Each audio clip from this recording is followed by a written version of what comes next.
Hi friends, hope you all are doing great. It's Nirmal here from Nandanam Exotics, and today we'll be looking at a very common aquatic blooming plant called Eichhornia crassipes, or commonly known for the public as water hyacinth. So today's video is going to be very short. I just wanted to feature the beautiful blooms that they gave me recently.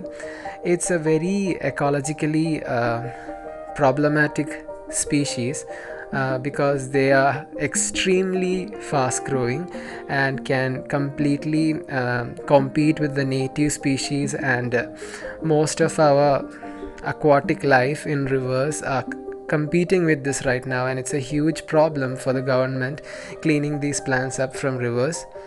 What I usually do is I just cut off the spent blooms so that there won't be any chance for the plants to set seeds.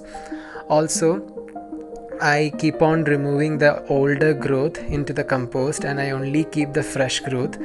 I restrict them to 2 pots in my collection, and I don't keep on throwing it into canals and all those things. You should always be very careful not to introduce them into larger water bodies where they can completely overpower the system.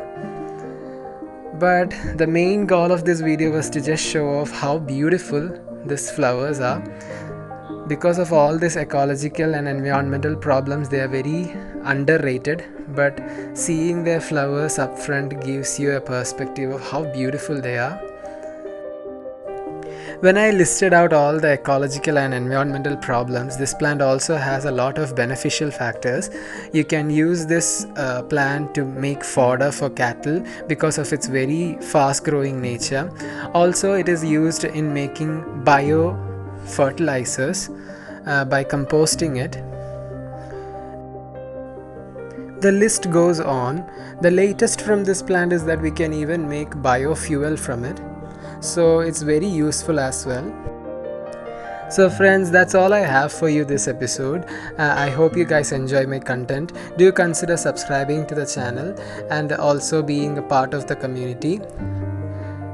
Until next time, it's Nirmal signing off.